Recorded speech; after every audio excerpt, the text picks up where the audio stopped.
ನಮ್ಮ ರೆಸಿಪೀಸ್ ನಿಮಗೆ ಇಷ್ಟವಾದಲ್ಲಿ ನಮ್ಮ ಚಾನೆಲ್ಗೆ ಸಬ್ಸ್ಕ್ರೈಬ್ ಮಾಡಿ ಮತ್ತು ಹೊಸ ವಿಡಿಯೋ ನೋಟಿಫಿಕೇಶನ್ಸ್ ಗಾಗಿ ಬೆಲ್ ಐಕಾನ್ ಅನ್ನು ಒತ್ತಿರಿ. Hi friends, welcome to Sharon's ಅಡಿಗೆಗಳು. ಇವತ್ತಿನ ನಮ್ಮ ರೆಸಿಪೀಸ್ ನಲ್ಲಿ ತುಂಬಾನೇ ಸಿಂಪಲ್ ಆಗಿ ಎಗ್ ರೈಸ್ ಯಾವ ರೀತಿ ಮಾಡೋದು ಅಂತ ನೋಡೋಣ.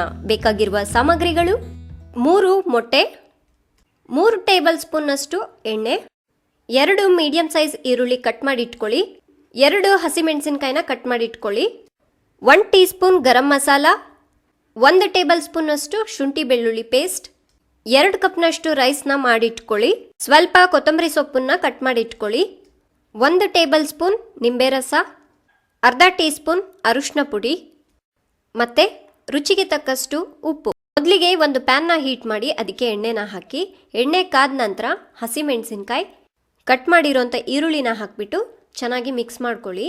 ಇವಾಗ 1-2 ನಿಮಿಷ ಮೀಡಿಯಂ ಫ್ಲೇಮ್ನಲ್ಲಿ ಫ್ರೈ ಮಾಡ್ಕೋಬೇಕು. ನೋಡಿ, 2 ನಿಮಿಷ ಆಗಿದೆ. ಇಷ್ಟು ಕೆಂಪಗಾದರೆ ಸಾಕು. ಇವಾಗ ಇದಕ್ಕೆ ಶುಂಠಿ ಬೆಳ್ಳುಳ್ಳಿ ಪೇಸ್ಟ್ನ ಹಾಕಿ ಚೆನ್ನಾಗಿ ಮಿಕ್ಸ್ ಮಾಡ್ಕೊಳ್ಳಿ.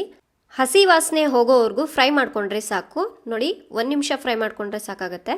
ಇವಾಗ ಇದಕ್ಕೆ ಅರಿಶಿನ ಪುಡಿ, ರುಚಿಗೆ ತಕ್ಕಷ್ಟು ಉಪ್ಪನ್ನ ಹಾಕಿ ಚೆನ್ನಾಗಿ ಮಿಕ್ಸ್ ಮಾಡ್ಕೊಳ್ಳಿ.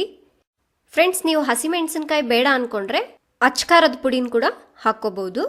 ನೋಡಿ, ಚೆನ್ನಾಗಿ ಮಿಕ್ಸ್ ಮಾಡ್ಕೊಂಡಾದ್ಮೇಲೆ ಇವಾಗ ಮೊಟ್ಟೆನ ಒಡೆದ್ಬಿಟ್ಟು ಹಾಕಿ ಸ್ಟವ್ನ ಮೀಡಿಯಂ ಫ್ಲೇಮ್ನಲ್ಲಿ ಇಟ್ಬಿಟ್ಟು ಹಾಕ್ಕೊಳ್ಳಿ.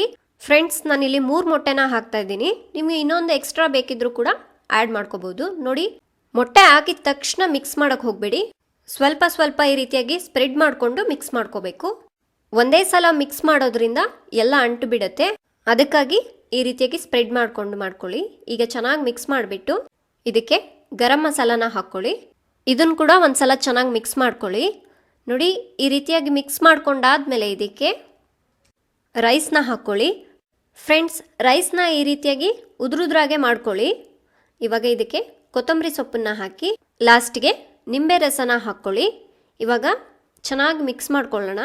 ನೋಡಿ, ಈ ರೀತಿಯಾಗಿ ಚೆನ್ನಾಗಿ ಮಿಕ್ಸ್ ಮಾಡ್ಕೊಂಡ್ಬಿಟ್ಟು ಇವಾಗ ಒಂದು ಮುಚ್ಚಳನ ಮುಚ್ಚಿಡಿ.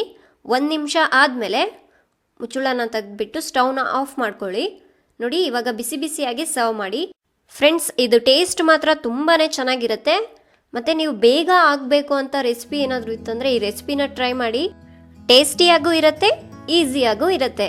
ನೋಡಿದ್ರಲ್ಲ, ತುಂಬಾ ಸುಲಭವಾಗಿ ಎಗ್ ರೈಸ್ ಯಾವ ರೀತಿ ಮಾಡೋದು ಅಂತ. ನಮ್ಮ ರೆಸಿಪೀಸ್ ನಿಮಗೆ ಇಷ್ಟವಾದಲ್ಲಿ ನಮ್ಮ ಚಾನಲ್ಗೆ ಸಬ್ಸ್ಕ್ರೈಬ್ ಮಾಡಿ ಮತ್ತು ಹೊಸ ವಿಡಿಯೋ ನೋಟಿಫಿಕೇಶನ್ಸ್ಗಾಗಿ ಬೆಲ್ ಐಕಾನ್ ಅನ್ನು ಒತ್ತಿರಿ.